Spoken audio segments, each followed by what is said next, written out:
Para Puente y Asociados ha sido importante construir una confianza de nuestros clientes porque ellos lo que necesitan es seguridad jurídica en la toma de sus decisiones. Y a través de la eficiencia y el profesionalismo de Puente y Asociados buscamos precisamente que tengan esa confianza, que estén tranquilos y seguros que nuestro consejo legal y que nuestras actuaciones en su patrocinio legal van a dar los resultados que ellos esperan. Los rankings significan una valoración de una firma especializada y es por eso que para nosotros como Puente y Asociados es un gusto haber sido rankeados a través de las principales publicaciones a nivel global, entre ellas Legal 500, Chambers, IPSTAR, Leaders League, entre otros, nos han permitido tener una referencia de aquellos casos de éxito que hemos tenido como firma. Un ranking considera la opinión de los clientes, el conocimiento de la firma y de los profesionales en el medio y una comparación con los pares, por lo cual es una opinión objetiva del desempeño versus el resto de firmas. Entonces, en la medida en que somos reconocidos por un ranking, eso significa que nuestros clientes nos han valorado y consideran que nuestro trabajo es eficiente.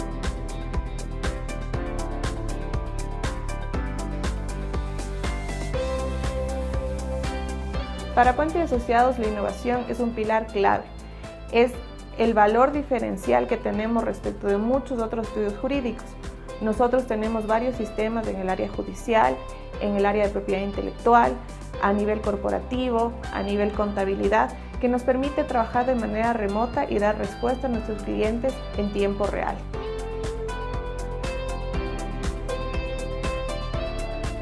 En estos 23 años de vida, el estudio jurídico se ha conformado de profesionales con mucho conocimiento y experiencia.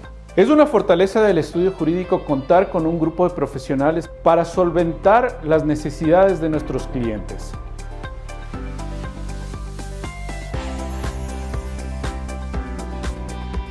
En realidad, el tener casos de éxito nos alegra, uno, por nosotros mismos, por el esfuerzo que le metemos a cada uno de los casos, pero adicionalmente porque podemos colaborar con nuestros clientes que en realidad son amigos, ¿no? Y entonces el poder colaborar con un amigo no solo implica el hecho de tener un resultado, sino de haberle podido brindar tranquilidad a alguien que para nosotros es importante y con quien tenemos una confianza más allá de lo laboral.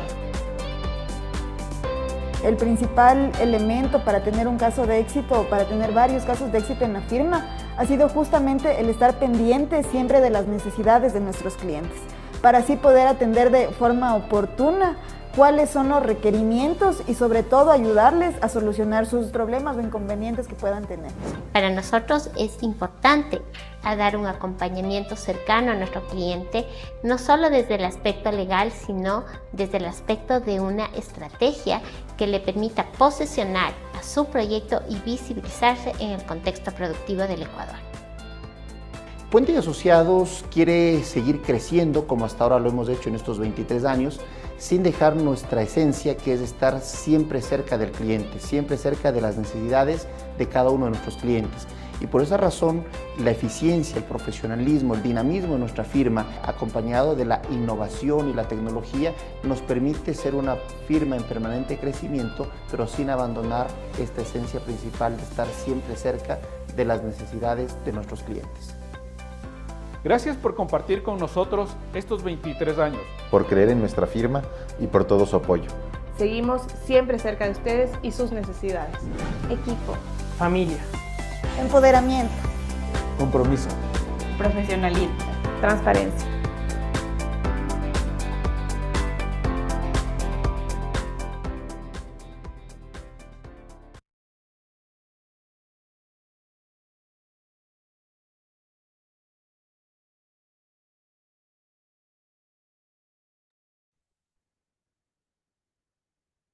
Gracias a todos los que están conectados. Empezamos en breves minutos.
Gracias a todos por su gentil espera. Vamos a comenzar.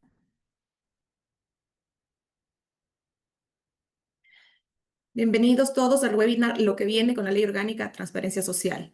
Buenos días y bienvenidos a este espacio preparado especialmente para ustedes.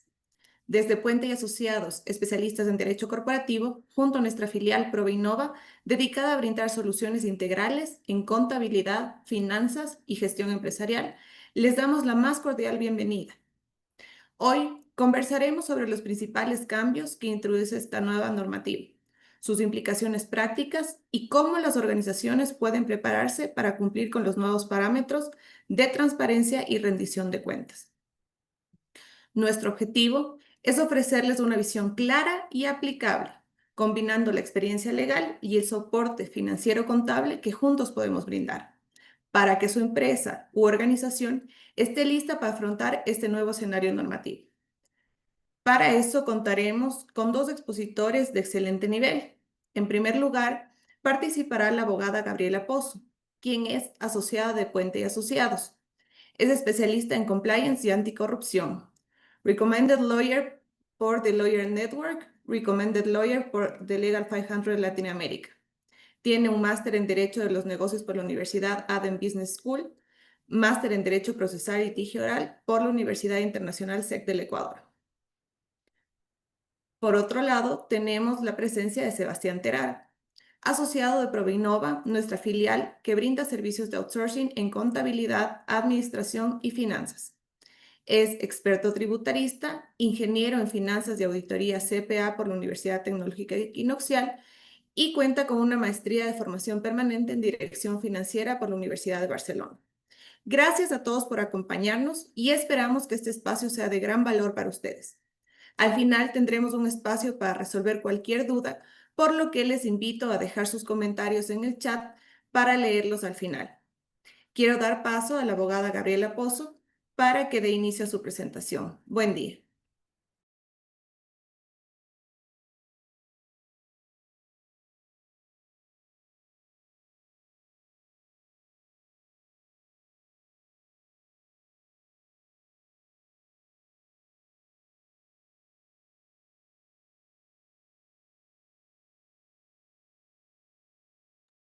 Buenos días con todos.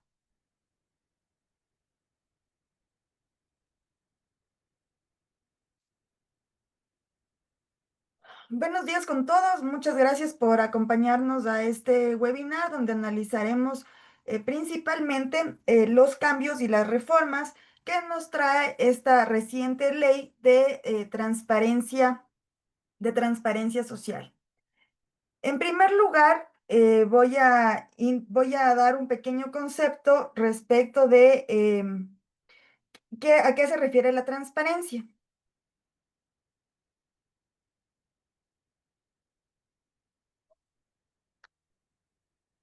Y tenemos que en el ámbito organizacional, la transparencia implica hacer pública ciertas decisiones y procesos y sobre todo recursos para permitir el escrutinio ciudadano. En estricto sentido, esta es el eje fundamental de esta ley de transparencia social respecto de las organizaciones sin fines de lucro. La nueva ley, la Ley Orgánica de Transparencia Social, en su artículo 4, nos ha definido qué son o quiénes se consideran organizaciones sin fines de lucro y los ha identificado con las siglas OSSFL.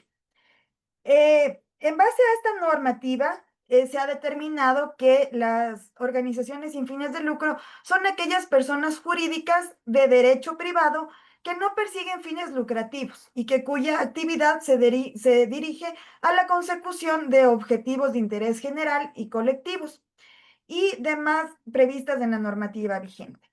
Con esto nos queda claro que actualmente las organizaciones sin fines de lucro, esto es, fundaciones, asociaciones, cámaras, se regularizaban a través del Decreto Ejecutivo 93, que establecía las directrices para la constitución y funcionamiento de este tipo de personas jurídicas.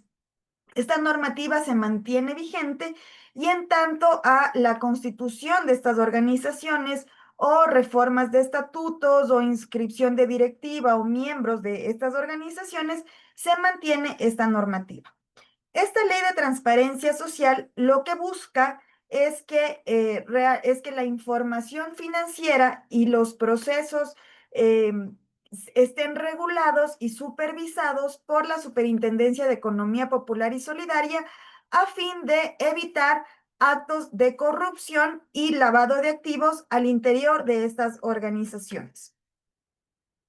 ¿Cuáles son en ese sentido los objetivos que ha planteado esta Ley Orgánica de Transparencia Social?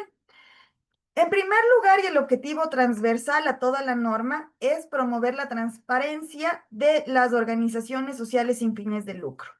¿Cómo se va a promover esta transparencia social? Con ciertos mecanismos que las organizaciones van a estar obligadas a implementar dentro de sus estructuras organizacionales. El otro objetivo de esta ley es justamente fortalecer el control estatal. Y para ello se le ha dado ciertas funciones a la Superintendencia de Economía Popular y Solidaria para que pueda prevenir, detectar y controlar flujos irregulares de capitales. Esa básicamente es la misión que va a tener ahora esta entidad y es el controlar que no existan fondos irregulares dentro de las organizaciones para detectar posibles delitos de lavado de activos. ¿Qué también busca esta ley? Incrementar el cumplimiento de obligaciones tributarias.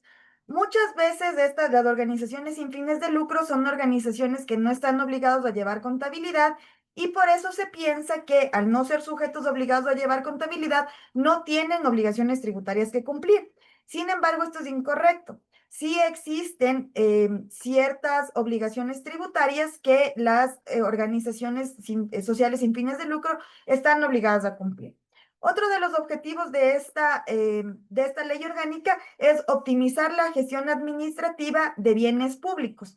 Y esto se va a lograr justamente a través de los diferentes procesos que las organizaciones se ven obligadas a implementar en sus organizaciones. Los principios fundamentales de esta norma: la legalidad, el acceso a la información, toda vez que ahora va a ser de obligatorio cumplimiento el reportar cierta obligación a la Superintendencia de Economía Popular y Solidaria, la probidad, la presunción de buena fe organizativa, la integridad, la proporcionalidad normativa y progresiva regulatoria. ¿Esto aquí a qué se refiere?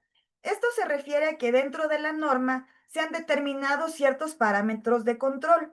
Estos parámetros de control van a estar ligados a una calificación que va a realizar la Superintendencia de Economía Popular y Solidaria respecto de los riesgos que van a mantener estas organizaciones sin fines de lucro. De esto ya les voy a ir explicando un poco más adelante. Otro de los principios fundamentales que determina esta norma es la coordinación interinstitucional eficaz.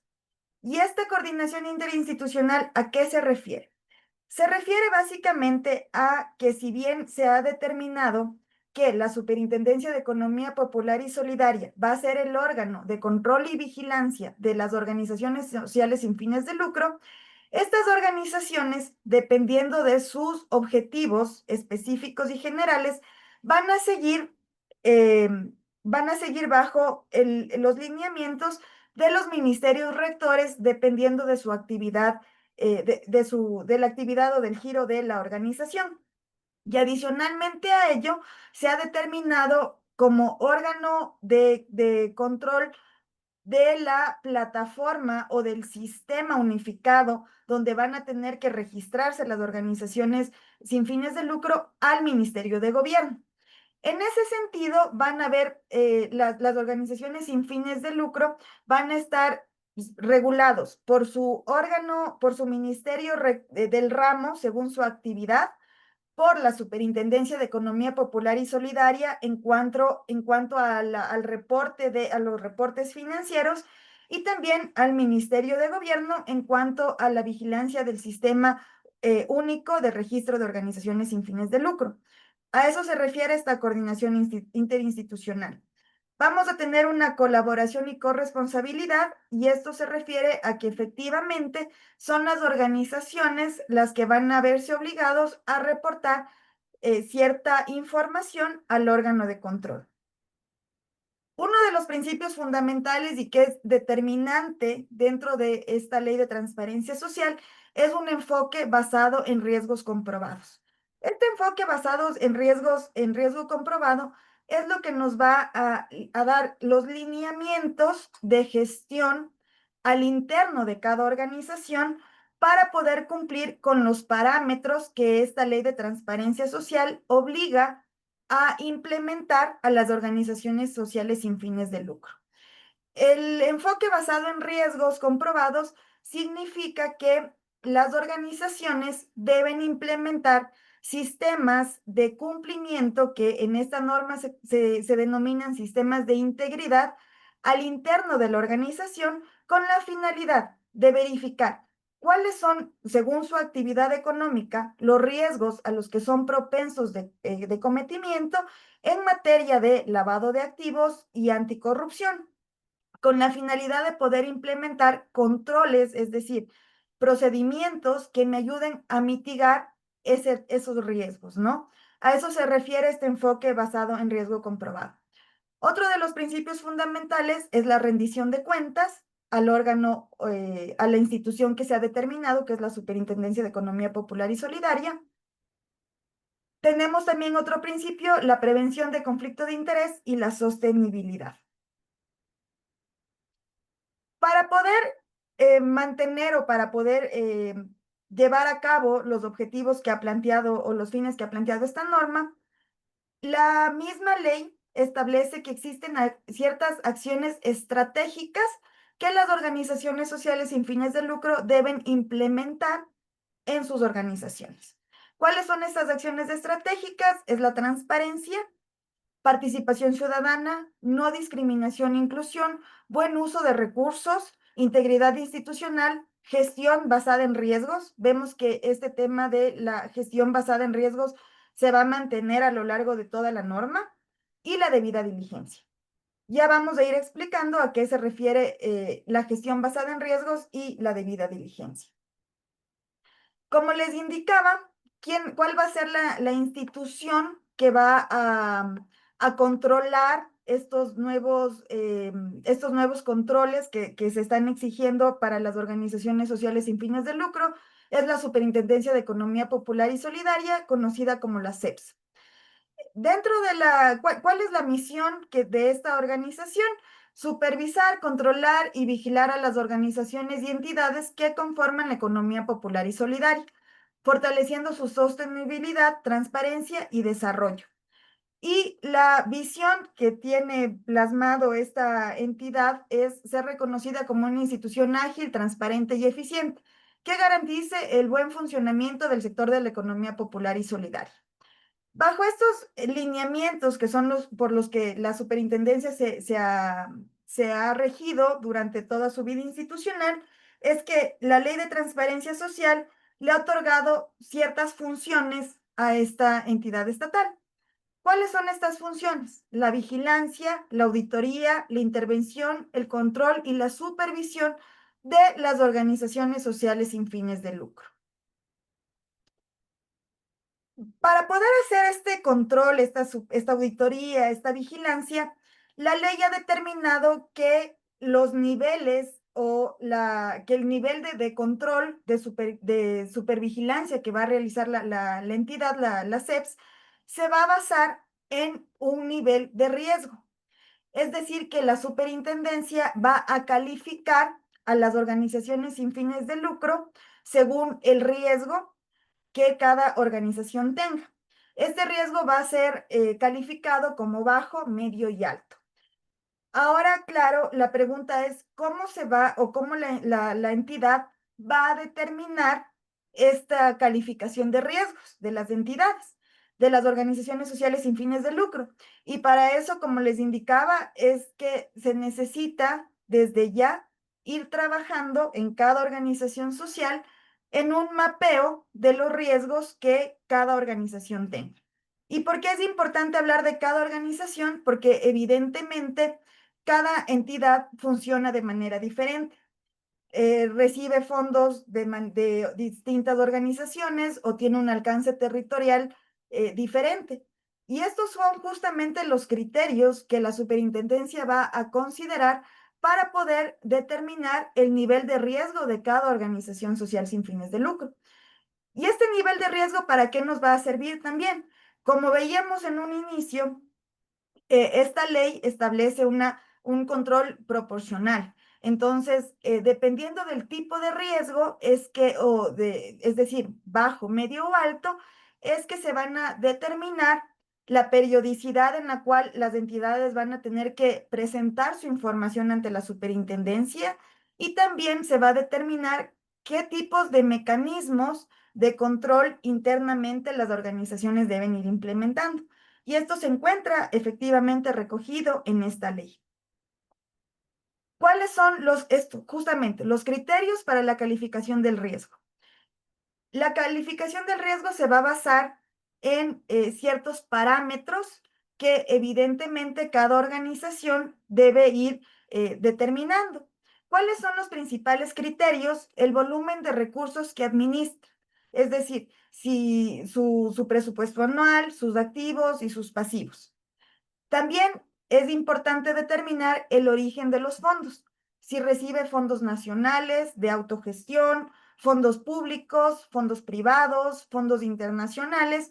Todo esto nos va a ayudar a determinar los niveles de riesgo. El alcance territorial, si las entidades trabajan a nivel local, por ejemplo, únicamente en la ciudad de Quito, o a nivel nacional, en la ciudad de Quito, de Guayaquil, de Cuenca, en Galápagos, en el oriente, o a nivel transnacional, es decir, ya con organizaciones o con proyectos fuera del país. La naturaleza jurídica de las organizaciones sin fines de lucro según la finalidad de sus actividades. Este también es otro de los criterios para poder determinar esta calificación de riesgo. El nivel de los beneficiarios o los resultados alcanzados y declarados. Esto va a ser también importante ver en cuanto a los proyectos que las fundaciones o las organizaciones vayan realizando, ver qué alcance tiene en cuanto al impacto del proyecto desarrollado, ¿no? Por eso se verifica el número de beneficiarios y resultados alcanzados de las organizaciones según sus objetivos. En cuanto al historial de cumplimiento normativo, si bien es cierto, dentro de esta norma se ha determinado como un criterio para la clasificación del riesgo, también es importante indicar que esta normativa es totalmente nueva. Entonces, es difícil hablar de un historial de cumplimiento normativo de cara a los parámetros que la Superintendencia de Economía Popular y Solidaria van a solicitar. Sin embargo, en cuanto al historial de cumplimiento normativo, sí se puede verificar el cumplimiento que las organizaciones sociales sin fines de lucro tengan en cuanto a otras organizaciones, como por ejemplo la UAFE, en aquellos casos en que las organizaciones sin fines de lucro sean sujetos obligados por esta entidad. De ahí vamos a poder determinar justamente estos parámetros de cumplimiento normativo. Otro de los criterios para la clasificación del riesgo son los resultados de evaluaciones de riesgo nacional, sectorial o institucional realizados por la autoridad competente. Esto más o menos es como lo anterior, ¿no? Al ser una normativa nueva que recién se está regularizando o que recién va a implementarse el control por parte de la Superintendencia de Economía Popular y Solidaria, es un poco complicado hablar de evaluaciones previas, ¿no? Además que, si bien es cierto, en la UAFE, para aquellas organizaciones que han sido ya sujetos obligados a reportar a UAFE, sí existen criterios de riesgo. Estos criterios de riesgo se basan más que nada en tema de lavado de activos y no en un tema ya global como anticorrupción, como lo plantea esta ley de transparencia social. Y otro de los criterios de calificación del riesgo son los que se van a determinar en el reglamento que se expida sobre esta norma. Reglamento que aún no está listo, que no hemos tenido todavía la posibilidad de ver cuáles van a ser los parámetros que se van a determinar dentro de este reglamento. Sin embargo, esos son los criterios macro que se van a considerar para poder hacer la calificación del riesgo por parte de la Superintendencia de Economía Popular y Solidaria. Es importante también indicar que la ley establece que esta calificación del riesgo que realice la superintendencia es susceptible de una impugnación. Es decir, si la superintendencia me califica como una entidad de riesgo alto, yo, entidad, organización social sin fines de lucro, podría solicitarle a la Superintendencia de Economía Popular y Solidaria que me haga una recalificación. Pero para solicitar esto es necesario que pueda yo comprobar a través de mi matriz de riesgos que evidentemente mi organización no tiene este riesgo alto, ¿no? Para que la calificación pueda ser revisada por el órgano competente. La Ley de Transparencia Social nos establece las medidas que deben adoptar las organizaciones sociales sin fines de lucro. ¿Cuáles son estas medidas? La ley nos dice que son medidas razonables y proporcionales para prevenir la utilización de los fondos en fines ilícitos. Al decirnos que son medidas razonables y proporcionales, lo que nos está indicando la norma es que cada organización, dependiendo de su estructura, de sus procesos internos, va a ser la que va a implementar mecanismos que me ayuden a prevenir el cometimiento de ciertos actos ilícitos en materia de prevención del lavado de activos y también en actos de corrupción, ¿no?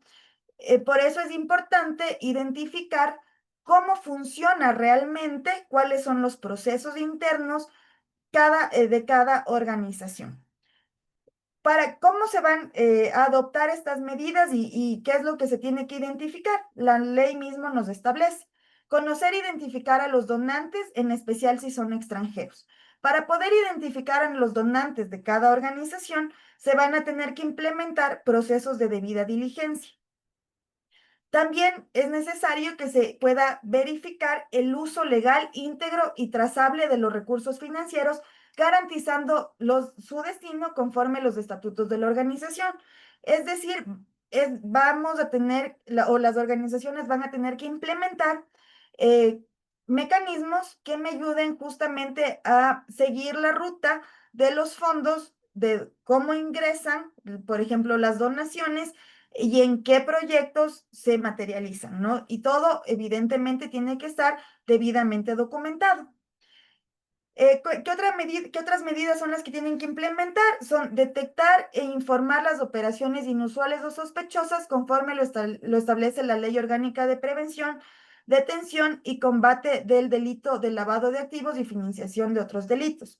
Cuando nos establece estos mecanismos que se deben implementar, lo que la ley nos exige es que cada organización pueda contar también con canales de denuncia efectivos para poder reportar en caso de que exista alguna actividad sospechosa y evidentemente la organización pueda hacer una investigación al interno para determinar si es que ha existido esta contravención de alguna actividad sospechosa que nos pueda llevar a un posible lavado de activos.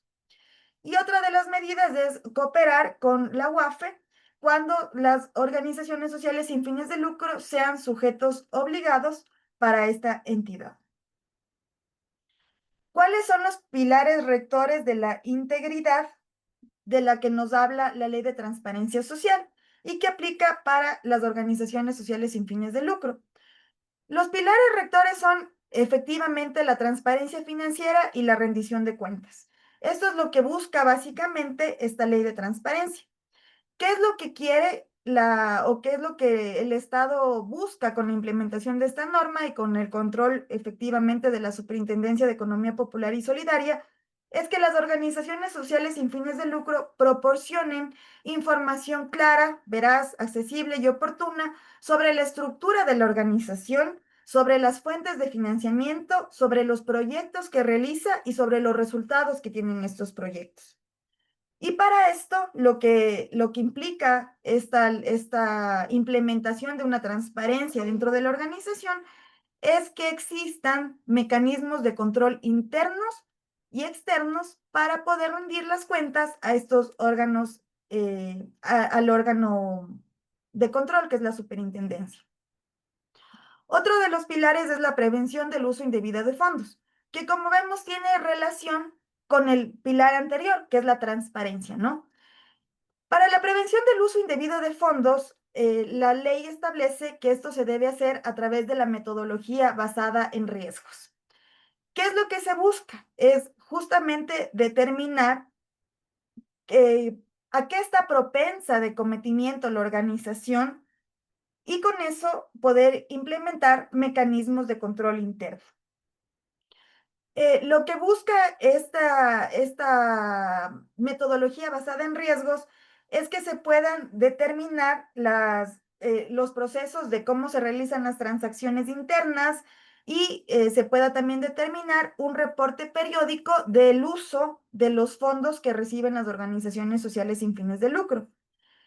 Esta metodología basada en riesgos nos sirve justamente para detectar, anticipar y evitar prácticas corruptas. Porque si nosotros tenemos implementados sistemas de control dentro de los procedimientos que realiza la organización social sin fines de lucro, en materia de corrupción, de lavado de activos, es decir, básicamente de cómo recibo los fondos y cómo gestiono los fondos que recibo, voy a tener un control de cómo estoy llevando a cabo los procesos, evitando justamente el posible cometimiento de un tema corruptivo. Otro de los pilares que determina la ley de transparencia social es una vigilancia basada en riesgos, conocimiento de los donantes, beneficiarios y procedimientos de debida diligencia. Para tener esta vigilancia por parte de la Superintendencia de Economía Popular y Solidaria, se ha determinado que los controles o la vigilancia que va a realizar la superintendencia va a depender del nivel de riesgo calificado de cada organización. Es decir, si es un riesgo bajo, medio o alto. Y esto va a estar determinado dentro del reglamento que se emita para poder determinar estos lineamientos. ¿Cuáles son los riesgos que se deben identificar dentro de cada organización? Lo que les mencionaba, los riesgos operativos que se refieren a los procesos que tenga implementada cada organización, los riesgos legales, los riesgos financieros o los riesgos reputacionales. Y además, la ley exige que se implementen procesos de debida diligencia. ¿Qué es la debida diligencia? La debida diligencia es básicamente realizar una investigación sobre las personas con las que las organizaciones sociales sin fines de lucro trabajan, ¿no? Es decir, donantes, beneficiarios, proveedores, trabajadores. ¿Cómo se realiza esta debida diligencia? Por lo general, se establecen formularios, es decir, se solicita información a estas personas que van a trabajar con las organizaciones y también se puede realizar una investigación a través de los sistemas públicos como son la función judicial o también los listados que determinan ciertas entidades internacionales como Gafi para verificar que estas personas no se encuentren dentro de los listados negros de personas que tienen antecedentes de lavado de activos. Y este tema de la debida diligencia también ya se encuentra un poco determinado en cuanto a los sujetos obligados a UAFE. Entonces, muchas de las organizaciones sociales sin fines de lucro que ya son sujetos hoy por hoy obligados a reportar a UAFE, van a tener también ciertos lineamientos previos de cómo se realiza procesos de debida diligencia. ¿Cuáles son los pilares rectores de la integridad que nos habla la ley?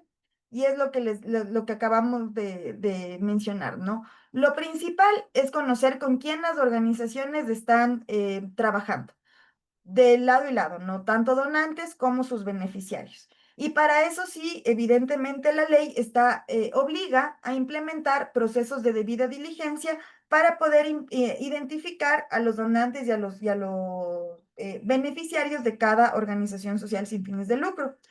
Como les decía, con los formularios, con el cotejo de información en las páginas públicas de acceso público.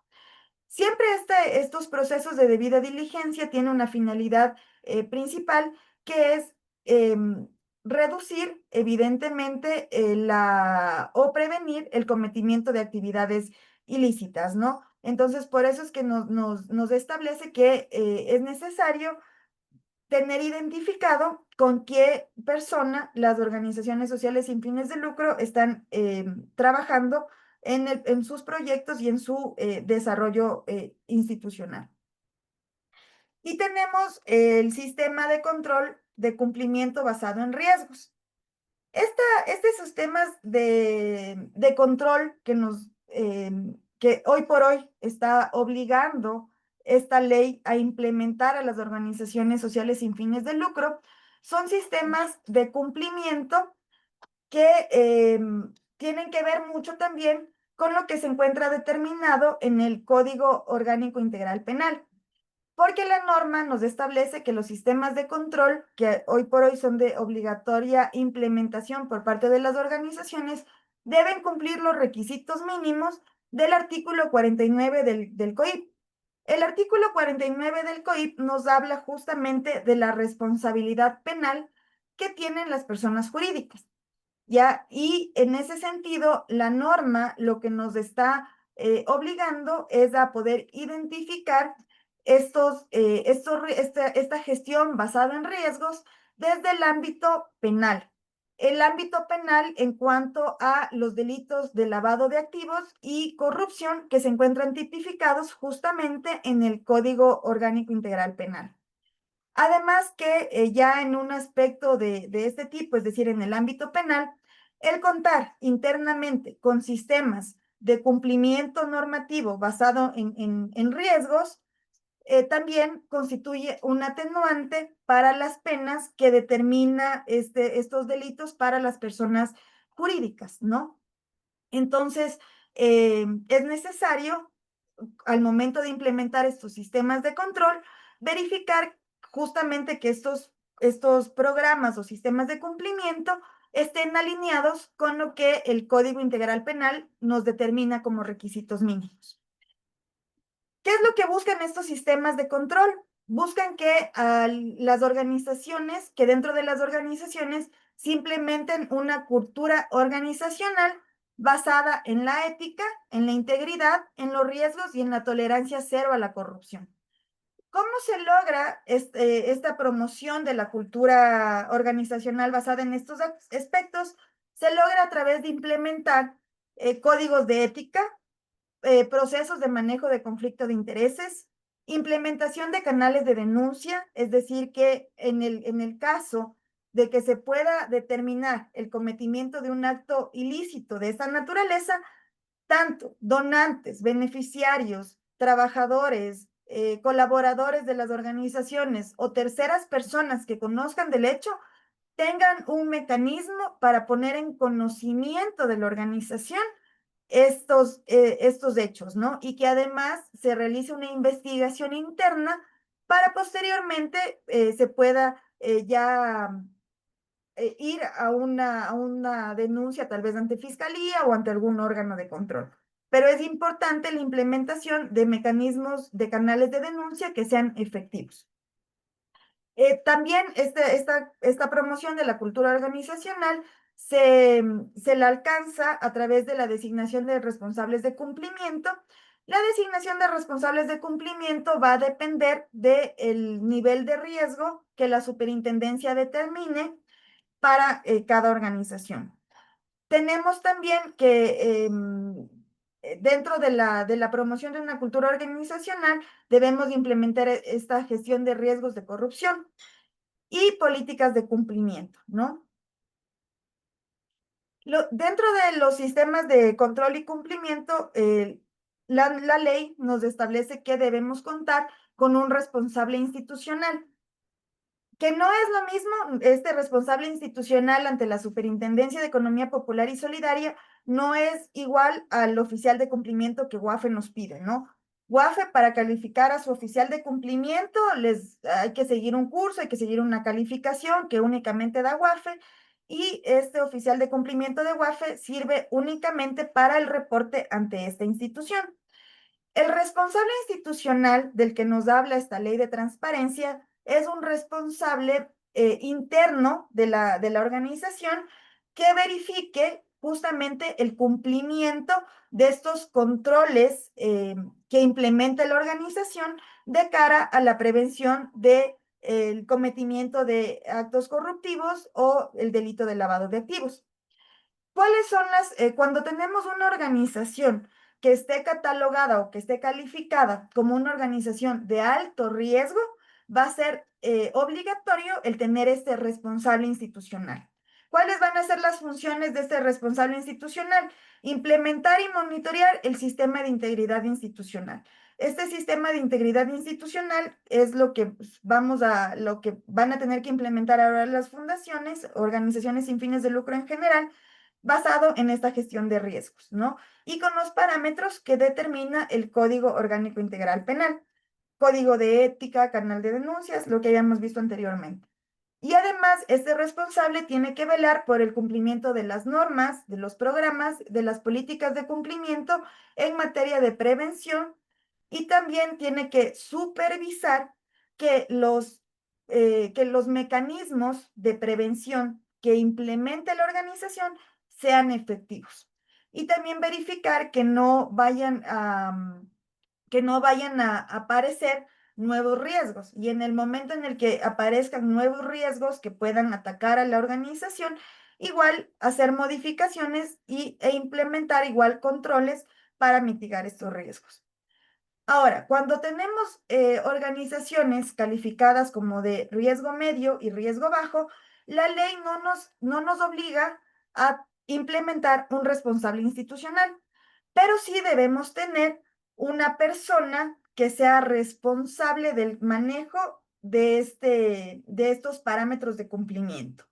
Aquí lo que la norma exige es que para estas entidades tengamos un manual simplificado de cumplimiento, y quien va a ser responsable del manejo de este manual, de la supervisión y del control, va a ser un responsable escogido entre los miembros del órgano de gobierno de la organización. Entonces, para eso es importante efectivamente que al interno podamos tener un organigrama de cómo está determinada la organización, asamblea general, tal vez un órgano directivo y demás órganos que pueda tener esta estructura organizacional, para de ahí efectivamente verificar cuál es el órgano de gobierno y poder determinar cuál va a ser el responsable que va a velar por el cumplimiento de estos sistemas de control que la ley nos exige. Con toda esta información, con todos estos mecanismos que la ley de transparencia exige que sean implementados para las organizaciones sociales sin fines de lucro, lo que se busca es que podamos realizar una rendición de cuentas a la Superintendencia de Economía Popular y Solidaria basada en que tenga básicamente el detalle de los riesgos identificados para cada organización, el detalle de los proyectos ejecutados por cada organización, la ubicación geográfica de los proyectos, las evaluaciones del impacto. Cuando hablamos de evaluaciones del impacto se refiere a los mecanismos internos que se implementan para mitigar los riesgos que se identifican desde un inicio. El cumplimiento del código de ética, y también hay que tener en claro que estos mecanismos lo que buscan es que exista tolerancia cero a la corrupción. Entonces siempre nos van a pedir que se mapeen o que se establezcan también riesgos de corrupción y que se puedan identificar cómo mitigamos o cómo al interno se mitigan estos riesgos identificados. Finalmente, la ley nos establece, adicionalmente al control que va a realizar la Superintendencia de Economía Popular y Solidaria, nos establece la creación de un sistema unificado de información para las organizaciones sociales sin fines de lucro. Este sistema va a ser un sistema de acceso público. Lo que busca es que evidentemente toda la información relacionada con este tipo de organizaciones sea de conocimiento para toda la población. Entonces, se establece que este sistema unificado es una plataforma digital que va a tener acceso público y va a estar administrada por el Ministerio de Gobierno.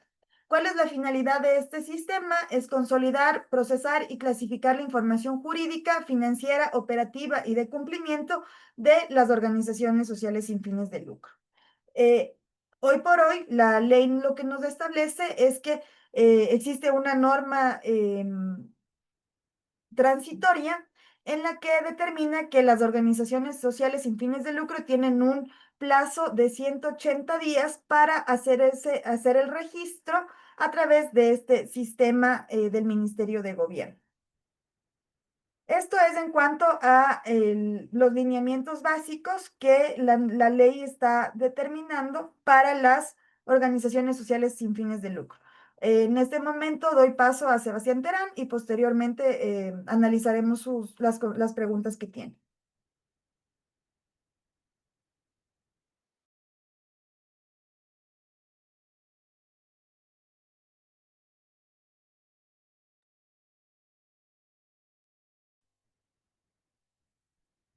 Gracias, Gaby. Continuamos con esta importante ley. Eh, si bien es cierto, esta nueva ley tiene un cuerpo que tiene pocos artículos, tiene cerca de 18 artículos, que es en su mayoría los que nos comentó Gaby, pero sin embargo tiene disposiciones reformatorias. Entonces, esta ley reforma 7 cuerpos legales. Conmigo vamos a revisar principalmente la Ley de Régimen Tributario Interno, sin embargo, reforma la Ley Orgánica de Economía Popular y Solidaria del sector financiero y popular y solidario. Tenemos la Ley Orgánica de Participación Ciudadana, la Ley Orgánica de Prevención, Detección y Combate del Delito de Lavado de Activos y de la Financiación de otros delitos, Ley de Minería, Código Tributario, Código Orgánico de Planificación y Finanzas Públicas y por último tenemos disposiciones finales que son 3, de las cuales también son tributarias. Entonces, recordemos que esta ley entró como de carácter económico urgente, fue un proyecto de ley que básicamente pasó por un primer debate, pasó por un segundo debate y finalmente la Asamblea lo aprobó. ¿Qué fecha tenemos que considerar aquí? Es la del registro oficial, que fue el día jueves 28 de agosto de 2025. Es decir, de aquí en adelante estamos en la obligatoriedad de cumplir a lo que nos indica la normativa. Nosotros tenemos que identificar nuestra fecha eje. Entonces, consideremos que del 31 de agosto de este año hacia atrás, es decir, del 1 de enero al 31 de agosto, se venía manejando una renta global. ¿Qué quiere decir esto? La forma en los dividendos de cómo se tributaba era aplicar una tabla progresiva, como la que vemos aquí, donde el 40% del dividendo era grabado y el 60% no es sujeto a renta. Se determinaba este valor, se aplicaba la tabla, se revisaba en qué rango de la tabla nos encontrábamos, se restaba una fracción básica, se aplicaba un porcentaje de retención al excedente y se sumaba una fracción. Ahora, desde el 1 de septiembre en adelante, nosotros ya no vamos a tener esta forma de cálculo y ya no aplica una renta global. ¿Qué es lo que ahora nos indica? Es que se determina un impuesto a la renta único, es decir, solo pagaríamos por única vez y no se considera como un ingreso adicional a nuestras otras fuentes de ingreso, es decir, una persona natural podría tener ingresos por su giro de negocio mediante facturación, relación de dependencia, intereses financieros y anteriormente se consideraba también el dividendo como parte de esta renta. Ahora ya no es necesario incluir nuevamente este dividendo porque tiene su impuesto a la renta única. Entonces, ¿qué nos indica o qué reformó en la Ley de Régimen Tributario Interno? Es el artículo 39.2, donde se indica que ahora la fórmula para pagar va a ser para no residentes el 10%, para los residentes fiscales en Ecuador van a aplicar un 12%, pero tienen una franja exenta de 3 salarios básicos y esto se debe de analizar por cada sociedad. Ya lo vamos a revisar a detalle con ejercicios. Y por último tenemos a residentes que sean en paraísos fiscales y la persona natural, es decir, el beneficiario efectivo final, esté en Ecuador. Para ellos va a aplicar un 14%. Entonces, desarrollemos caso por caso. El primer caso y el más sencillo es la distribución de dividendos entre sociedades que sean residentes en Ecuador. Para el ejemplo, tenemos que la empresa SA tiene a dos socios. Tiene a la empresa A y a la empresa B. Ambos tienen acciones del 50% cada uno. Entonces, la empresa A es residente aquí en Ecuador y el socio B es también residente fiscal en Ecuador, pero es un establecimiento permanente. ¿Qué quiere decir esto? Que la empresa que está aquí en Ecuador tiene su casa matriz afuera, pero se constituye aquí mediante un establecimiento permanente. Estas empresas no tienen representante legal, solo tienen un apoderado y tienen su residencia como tal aquí en el territorio ecuatoriano. Si se hace una distribución entre sociedades que son residentes aquí en Ecuador, aplicaría el 0%, y esto no ha cambiado, igual se venía manejando con la anterior normativa. Y lo que sí se debe de considerar es en la emisión de la retención. A veces hay empresas que no son agentes de retención, no están calificadas como tal y no se emite este tipo de comprobante. Existe en la normativa casos puntuales en los que estamos en la obligatoriedad, independientemente que seamos o no agentes de retención, de emitir este comprobante. Para este caso, la empresa debería de emitir un comprobante de retención de manera informativa porque aplica un 0%, pero se debe de identificar la base imponible. En el segundo caso, nosotros ahora tenemos una distribución del dividendo, pero a un no residente. Entonces, en este caso, la misma empresa ecuatoriana SA tiene en este caso a tres accionistas. Tiene como un accionista a la sociedad C, que es una personería jurídica, y a dos personas naturales, a Brian y a Melanie.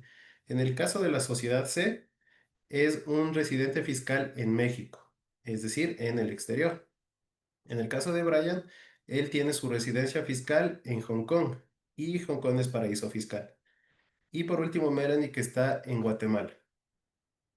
Aquí el porcentaje que debemos aplicar es del 10%, considerando que es un no residente fiscal aquí en el país.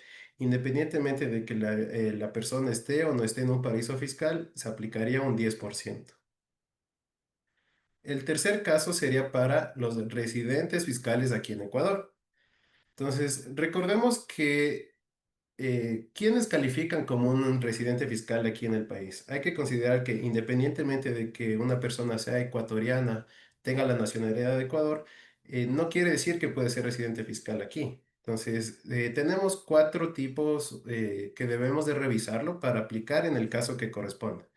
Entonces, ¿cuándo yo podría ser residente fiscal aquí en Ecuador? Cuando yo tenga una permanencia aquí en el país por más de 183 días consecutivos o no.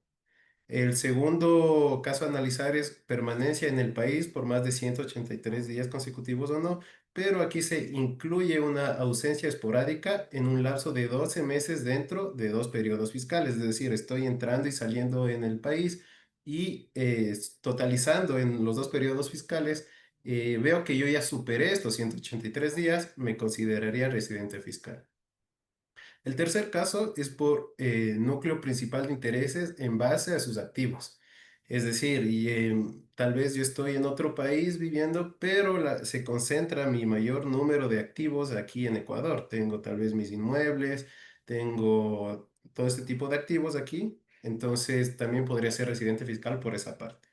Y por el cuarto punto es cuando no haya permanecido en ningún otro país. Es decir, aquí es cuando, por ejemplo, en el caso de marineros que están de puerto a puerto en varios países, a ellos cómo se les considera una residencia fiscal es por su vínculo familiar. Supongamos que su cónyuge, sus hijos, sus padres viven aquí en Ecuador, entonces esa persona también calificaría como un residente fiscal aquí. Ahora, ¿cómo pagaría esta persona la retención sobre los dividendos? Aplicaría el 12% del dividendo pero aquí hay que considerar que tenemos una franja exenta de 3 salarios básicos unificados y esto se debe de considerar por cada sociedad. Ejemplo, la persona natural que es el residente fiscal aquí en Ecuador es accionista en la sociedad A y en la sociedad B.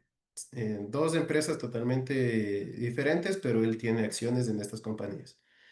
Si la primera empresa decide distribuir los dividendos, él tiene derecho a esta franja exenta de 3 salarios básicos unificados, que sería de $1,410.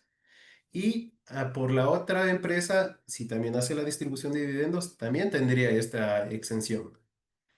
Lo que sí no está previsto en la ley es de que si la misma sociedad hace una primera distribución de dividendos en el periodo fiscal y después hace una segunda distribución de dividendos, desde la segunda en adelante ya no tendría nuevamente esta franja exenta de los 3 salarios básicos. Veámosle como un ejemplo. Supongamos que la empresa SA ecuatoriana distribuye sus dividendos. ¿Cuál va a ser su accionista? En este caso, el 100% es una persona natural que se llama Pablo y es residente fiscal aquí en Ecuador.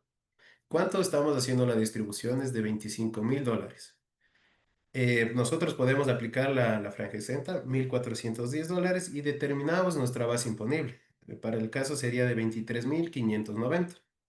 A esto aplicaríamos el 12% que nos indica la normativa y se determina un impuesto que la empresa le va a emitir una retención al socio o al accionista por 2.830,80.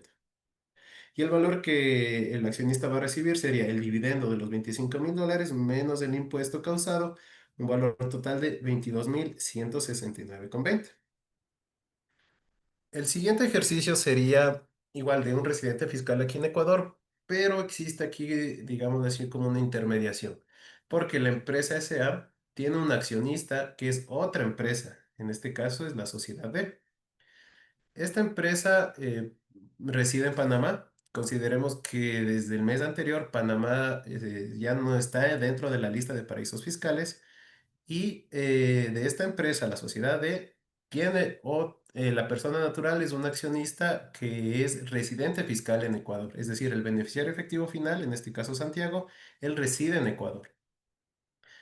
Se haría igualmente la distribución de dividendos tal cual como el ejercicio anterior. Se aplica la franja exenta, se aplica la tarifa del 12% y se determina el valor que va a recibir el accionista.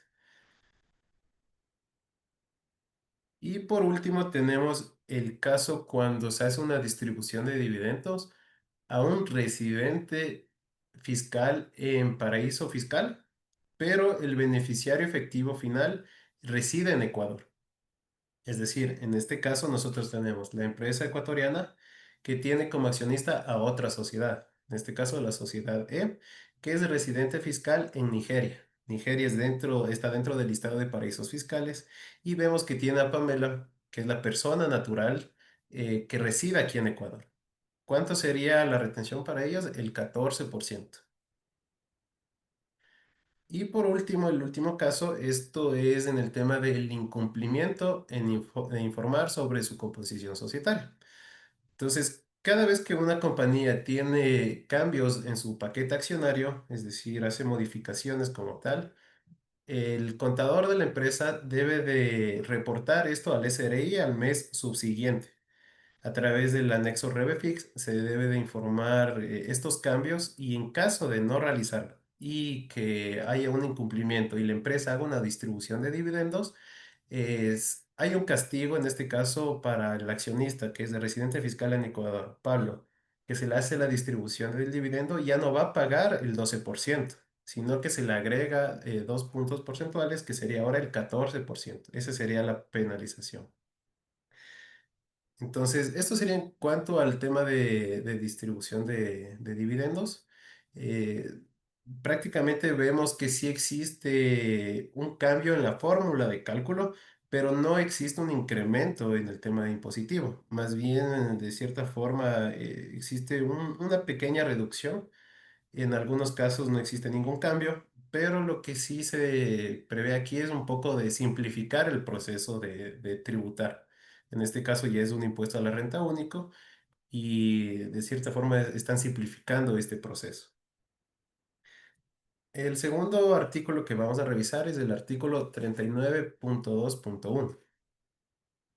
Esto trata netamente sobre las utilidades no distribuidas en las compañías. ¿Quiénes se exceptúan de esta obligación? Tenemos por un lado los fondos y fideicomisos de inversiones, tenemos a las sociedades de economía mixta, pero aquí tiene una particularidad.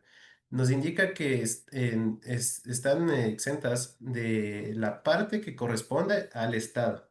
Recordemos que al ser mixtas tienen parte de fondos privados y de fondos del Estado, entonces únicamente lo que corresponde al Estado no debería de tributarlo. La parte que es privada sí estaría. Y por último, las instituciones del sistema financiero y del seguro. ¿Cómo aplicaría? Básicamente este artículo que en sí tiene muy pocas líneas, pero nos da básicamente toda la información que necesitamos para analizar en nuestras compañías. Entonces, el artículo 39.2.1 nos indica que el pago de estas utilidades no distribuidas lo van a realizar las sociedades residentes y los establecimientos permanentes en el Ecuador de sociedades. En esta línea básicamente nos dice a quién va dirigido. No está nombrando el tema de personas naturales, entonces únicamente las sociedades residentes aquí en Ecuador. ¿Qué nos indica aquí? Nuestra fecha eje nuevamente. Tenemos que considerar que hasta el 31 de julio nos indica que del ejercicio fiscal corriente no se distribuyan las utilidades acumuladas de los ejercicios anteriores, es decir, al 31 de diciembre del año 2024, si no se ha hecho una distribución, vamos a tener que aplicar esta tabla progresiva. Entonces, nosotros tenemos aquí que considerar nuestra fecha eje, que sería al 31 de julio, para saber si es que las utilidades del año 2024, acumuladas al 2024, del 1 de enero del 2025 al 31 de julio del 2025, ha existido o no una repartición de dividendos. Y nos indica que aplicaríamos esta tabla. Es una tabla de 6 tramos, es progresiva, del cual el segundo rango ya empieza a pagar un impuesto que sería el 0.75% y va hasta el 2.50%. Vemos en estos rangos que empieza desde los 100.000, un centavo, al millón en utilidades acumuladas y se va hasta los 500 millones de dólares. Veámoslo igualmente con un ejemplo. Pongámonos en el lado de nuestras compañías, analicemos qué utilidades yo tenía el 31 de diciembre del 2024. Esto igual lo podemos revisar con el formulario 101 en los casilleros de utilidades acumuladas y la utilidad del ejercicio para saber cuánto está acumulando la compañía. Pero también debemos de hacernos la otra pregunta. ¿Qué pasó del 1 de enero del 2025 al 31 de julio del 2025? Para mi caso, la empresa en este rango no hizo ninguna distribución de dividendos, tampoco hizo ninguna capitalización y la empresa cuenta con utilidades acumuladas de 500.000 dólares. Aplicaríamos la tabla, veo en qué rango me encuentro, yo estaría en el tramo número 2, donde yo pagaría una tarifa del 0.75%.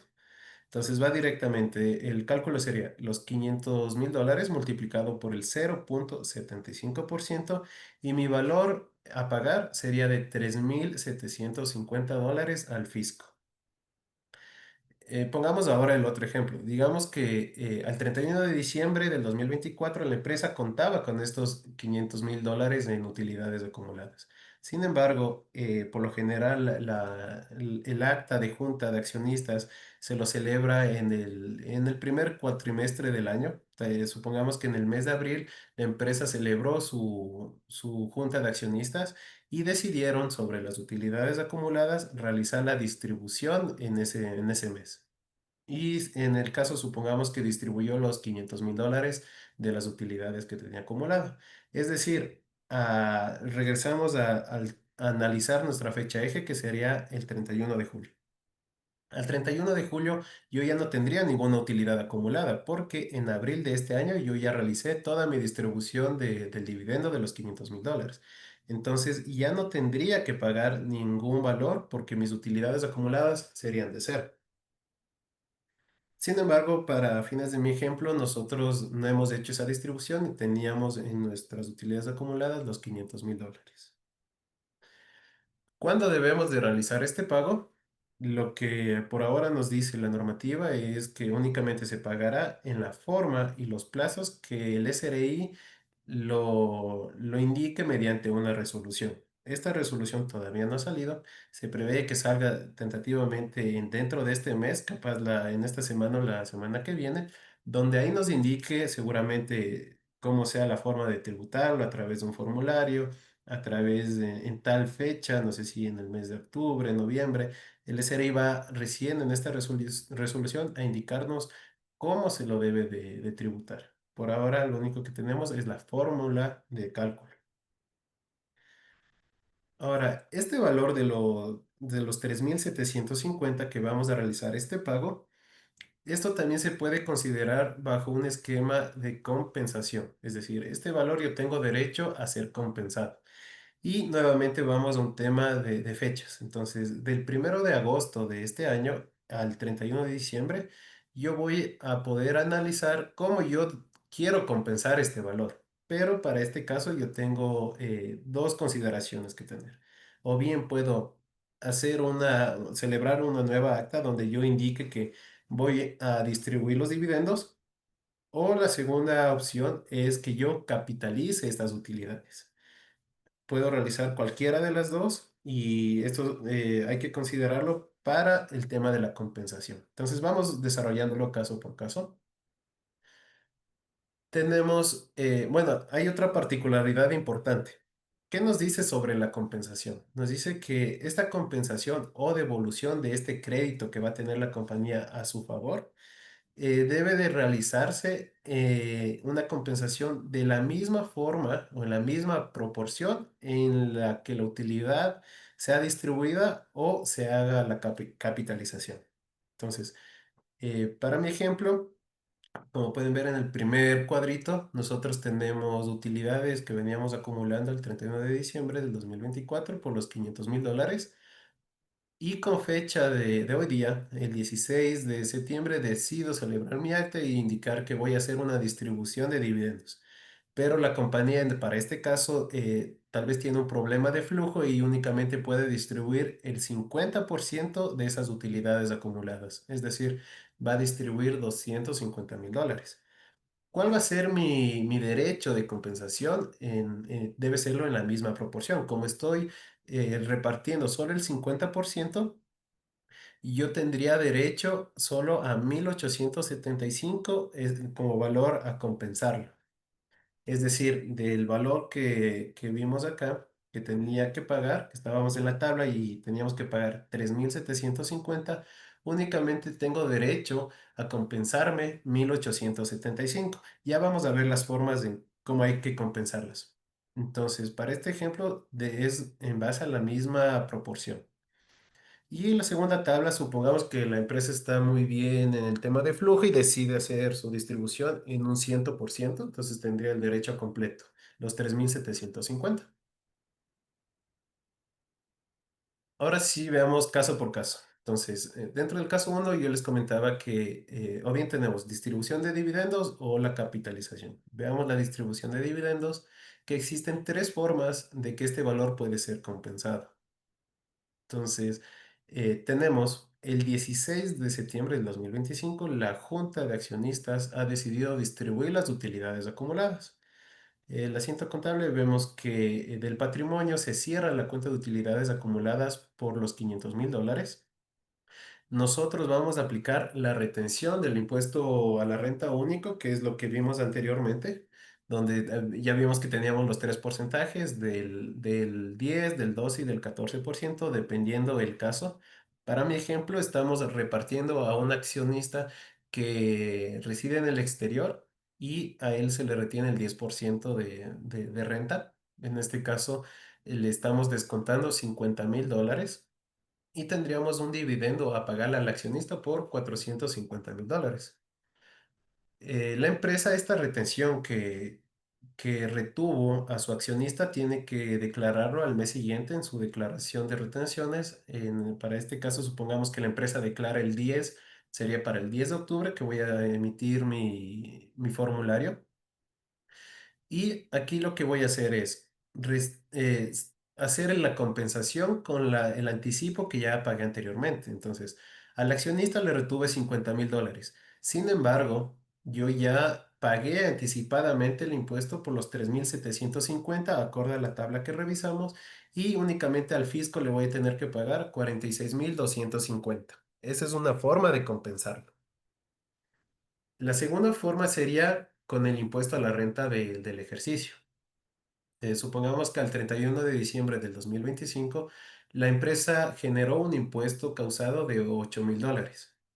Entonces se hacen los registros contables al cierre del año, sería el gasto de impuesto a la renta contra un impuesto a la renta por pagar. Pero aquí voy a realizar ya mi compensación. Me deduzco del impuesto a la renta a pagar, cierro ya mi crédito tributario y únicamente en el mes de abril del siguiente año pagaría el saldo, que para este ejemplo sería $4,250. Es el segundo caso de compensación. Y el tercer caso, se puede solicitar una devolución al SRI. Supongamos que la empresa tuvo un impuesto causado únicamente, ya no de $8,000, solo de $1,000. Entonces, voy a realizar nuevamente mi compensación, pero como vemos en el mayor contable, yo tengo un saldo a favor mío. Es decir, no logré compensar mi crédito tributario, entonces yo puedo pedir una devolución al fisco por el saldo. En este caso serían los 2,750. Estos serían los tres casos en la distribución de dividendos.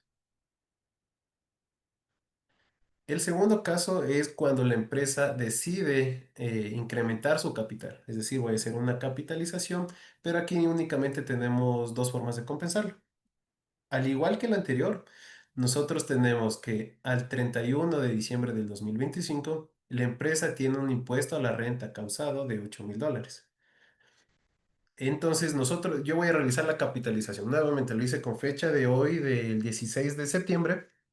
Por los $500,000, cerramos la cuenta del patrimonio de utilidades acumuladas, le envío aportes a futuras capitalizaciones, los $500,000.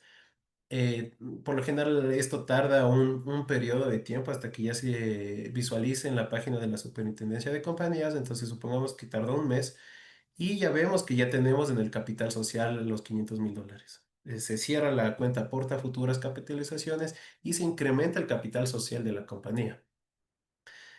Al final del año vamos a determinar el impuesto a la renta. Para este ejercicio son los $8,000 que tendríamos que pagar, y ahí es donde nuevamente nosotros tenemos el derecho, en este caso del 100%, porque capitalicé todas mis utilidades acumuladas.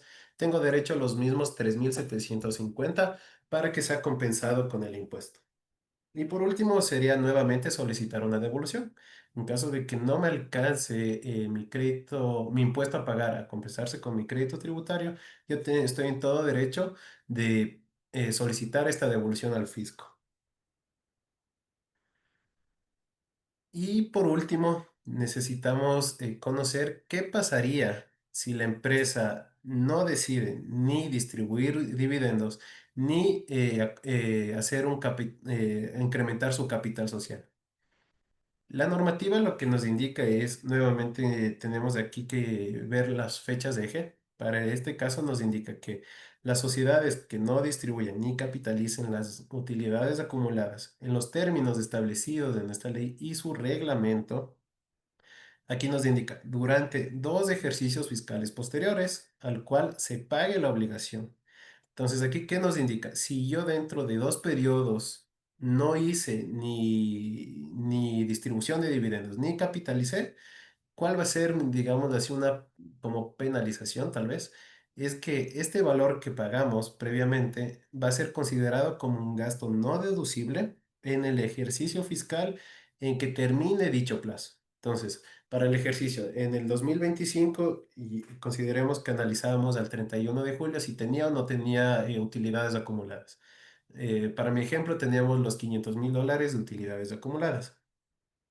Para el primer periodo, 2026 y 2027, la empresa no hizo ni capitalizó ni distribuyó. Entonces, al 2027, yo ya debería de considerarme el valor de los 3,750, que era mi crédito tributario, como un gasto no deducible. Entonces, en ese caso no se cumpliría ninguna de las dos y la empresa debe de castigarse enviándose como un gasto no deducible. Eso sería en cuanto al tema tributario sobre la normativa. Muchas gracias.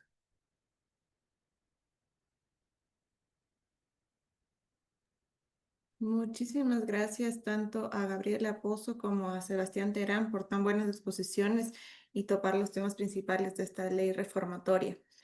Como habíamos ofrecido, vamos a dar paso a las consultas que lo haremos en orden de llegada y las iré leyendo para que por favor nos vaya atendiendo en primer lugar Gabriela con los temas de organizaciones sociales sin fin de lucro.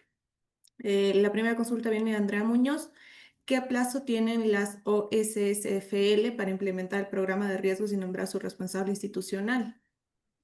A ver, el plazo que está determinado en las transitorias es de 6 meses. Sin embargo, hay que recordar que la entidad que va a calificar el nivel de riesgo va a ser la Superintendencia de Economía Popular y Solidaria. Y dependiendo del riesgo, alto, medio, bajo, es que se va a ver la obligatoriedad de tener un responsable institucional o una persona que sea designada por el máximo órgano de gobierno. Sin embargo, lo importante es que cada organización, más allá de que quien vaya a calificar el riesgo sea la entidad competente, cada organización vaya ya gestionando su matriz de riesgos, ¿no? Para poder presentar a la superintendencia esta información. Además que hay que considerar que hay algunos criterios que van también a estar determinados en el reglamento y el reglamento todavía no ha sido expedido. Perfecto, Gabriela, muchas gracias. Creo que con eso también se está dando contestación a Cintia Ortiz, que consultaba si ya hay una página para calificar el riesgo. No, es que o sea, el riesgo no se lo va a calificar por una página, sino a través de una resolución que emita la Superintendencia de Economía Popular y Solidaria. Pero esta información, como lo he manifestado, tiene que ser proporcionada por la entidad. ¿Y esto en razón de qué? Es que cada organización conoce internamente su funcionamiento y es a través de este funcionamiento que se va a determinar los riesgos y evidentemente el nivel de riesgo que tenga la entidad. Perfecto. Sofía Suárez consulta si para identificar los riesgos existe una periodicidad para realizar el análisis de información de riesgos. A ver, la periodicidad va a depender de la calificación de la superintendencia. Se ha determinado que para las entidades de riesgo alto van a tener que presentar la información continuamente, todavía no están determinados los periodos, y dependiendo del nivel de riesgo, por ejemplo, si es un riesgo bajo, se podría requerir la información inclusive de forma bianual. Todo va a depender siempre, como digo, de la calificación del riesgo y eso es la parte fundamental en la cual ya las organizaciones deben ir trabajando desde este momento para poder identificar internamente cuáles son sus riesgos. Perfecto, Gabriela, gracias. Asimismo, Sofía Suárez consulta si en los procesos de recepción de fondos nacionales o internacionales se tiene que adoptar procesos de debida diligencia. ¿Cómo se Sí. podría compatibilizar esto cuando varias organizaciones internacionales ya implementan procesos de debida diligencia para entregar los fondos? A ver, es que no es, a ver, puede ser que la organización que entrega el dinero evidentemente tenga sus procesos de debida diligencia, pero eso va a ser el procedimiento del donante. Lo que es necesario es que la organización que va a recibir el dinero, o sea, que va a ser beneficiario del donante, también implemente procesos de debida diligencia de cara a conocer a su donante, porque cada organización va a ser propia y tiene que tener sus controles internos que le apliquen a esa organización. Entonces, no puedo yo determinar o decir, como mi donante ya me hizo a mí la debida diligencia, yo no voy a realizar este proceso, sino que necesariamente o obligatoriamente yo también tengo que hacer un proceso de debida diligencia para conocer a mi donante. Perfecto, excelente, muchas gracias. Elizabeth en Alcázar consulta, en el caso de que una organización sin fin de lucro tiene un RUC activo, pero no ha tenido movimiento durante varios años, ¿se debe realizar estos procedimientos?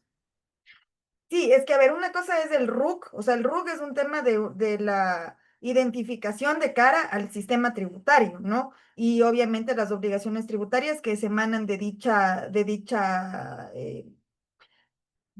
cara al SRI. Pero en cambio, si es que más allá de que no ha estado activo el RUC, es decir, no ha generado transacciones, pero sí tiene procesos o proyectos que está realizando la organización, evidentemente tiene que contar con estos mecanismos porque va a ser sujeto igual obligado por Superintendencia de Economía Popular y Solidaria. Entonces, efectivamente, tiene que implementar estos procesos internos. Perfecto. Roberto Freire consulta si la matriz de riesgos en cuanto a formato lo establece la CEPS. No, yo pensaría que, o sea, no en cuanto a formato, pero sí en cuanto al mecanismo de medición de riesgo. Generalmente los riesgos se miden por probabilidad de impacto y la probabilidad se determina en base a varios criterios, que son los lineamientos fundamentales que había determinado la norma. Sin embargo, yo espero, realmente espero que dentro del reglamento que ya emita la entidad como tal, sí se determinen el mecanismo o la metodología de medición del riesgo, que por lo general siempre está dado entre probabilidad de impacto, ¿no? Pero que ahí nos va a dar los lineamientos de cuáles son los criterios para verificar esta probabilidad. Generalmente es el número de procesos, número de colaboradores, tamaño de la organización, son los criterios para determinar esto. Perfecto, Gabriela, muchas gracias. Ahora vamos con la siguiente parte del webinar que fue dado por Sebastián Terán en cuanto a consultas tributarias. En este sentido, uno de los asistentes, Fernando Silva, consulta, ¿se puede hacer una reserva facultativa para no pagar el impuesto de utilidades retenidas? Todavía no tenemos una fórmula como tal establecida en un reglamento. Recordemos que el reglamento tiene que salir después de 60 días desde que salió la ley. Sin embargo, el SRI, y entendemos que está teniendo todas estas conversaciones para saber cómo se determinaría el impuesto.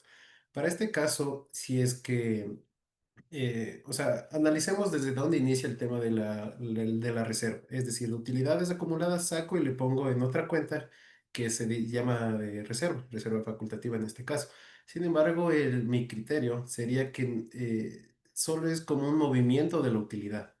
Entonces, podría el SRI, para su fórmula de cálculo, que se sume nuevamente las reservas que no sean legales, obviamente. Sería la reserva facultativa, estatutaria o cualquier otra reserva que no sea la legal, se vuelva a sumar para determinar el tema de la capitalización. Perfecto, Sebastián, muchas gracias. La siguiente pregunta tiene, permíteme un segundo. Están consultando si hay alguna reforma tributaria para las bajas de inventario por donación con esta ley. No, no hay una reforma en la ley de régimen tributario interno, lo único que reformó fueron los dos artículos que les comenté, entonces se seguiría manejando como anteriormente lo teníamos. Perfecto. Otra consulta es si la capitalización de utilidades acumuladas genera el pago de impuesto a la renta para la compañía que capitaliza. No, porque únicamente lo que hacemos es sacar nuevamente de utilidades acumuladas y incrementar nuestro patrimonio, en este caso el capital social de la compañía. Perfecto, muchas gracias. Y una última pregunta que nos llega para Gabriela de parte de Maritza es el oficial de cumplimiento en cuanto a compliance, ¿quién lo califica? ¿Dónde se califica? Y si tiene responsabilidad penal. A ver, el oficial de cumplimiento, en cuanto al compliance, no existe una entidad calificadora de este tipo de oficiales de cumplimiento. Son muy distintos a los oficiales de cumplimiento de WAFE o de otras organizaciones que sí tienen una calificación. Cuando hablamos de tema de compliance, lo que se recomienda es que el perfil de este oficial de cumplimiento o este encargado institucional, como está determinado en la ley de transparencia, tenga un perfil que guarde relación a los riesgos identificados o al giro del negocio de cada organización, para que evidentemente pueda controlar estos sistemas, valga la redundancia, de control que al interno se determinen.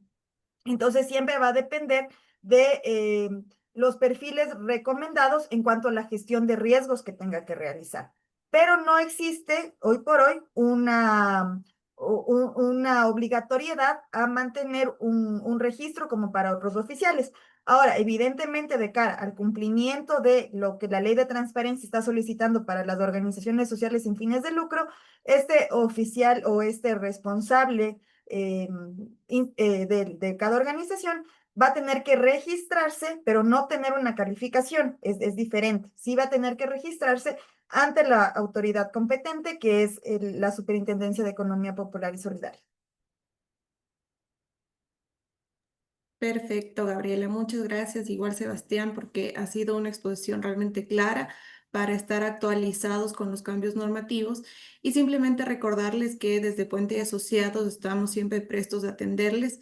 Nuestro eslogan es siempre cerca porque buscamos dar respuesta inmediata a las necesidades puntuales de cada uno de nuestros clientes. Sin perjuicio de que este espacio haya sido informativo y académico, cualquier inquietud con todo gusto nos pueden hacer llegar para generar una cita. De parte de Puente y Asociados, también ratificarles que Proveinova es parte de nuestro grupo empresarial y es una compañía dedicada a outsourcing que se presta servicios tanto en lo financiero, contable, asesoría de negocio y recursos humanos. En caso deseen tener algún tipo de información al respecto, pues la idea es que sepan que les podemos dar una asesoría complementaria en ese sentido. Finalmente, agradecemos el tiempo que se han tomado para este encuentro y les recordamos que hemos puesto en el chat un enlace para que nos ayuden con su opinión, con sus comentarios. Estamos conscientes que la mejora continua no es una opción, sino una obligación, por lo cual todos sus comentarios siempre son bien recibidos y nos ayudan a perfilar próximos eventos. Les recordamos que también pueden visitar nuestra página web para recibir actualizaciones legales. Periódicamente en nuestra base de datos pues les hacemos llegar las novedades jurídicas y el recordatorio de obligaciones legales mensuales. Sin más que decir, les agradecemos por su asistencia y les deseamos un excelente día. Un abrazo con todos.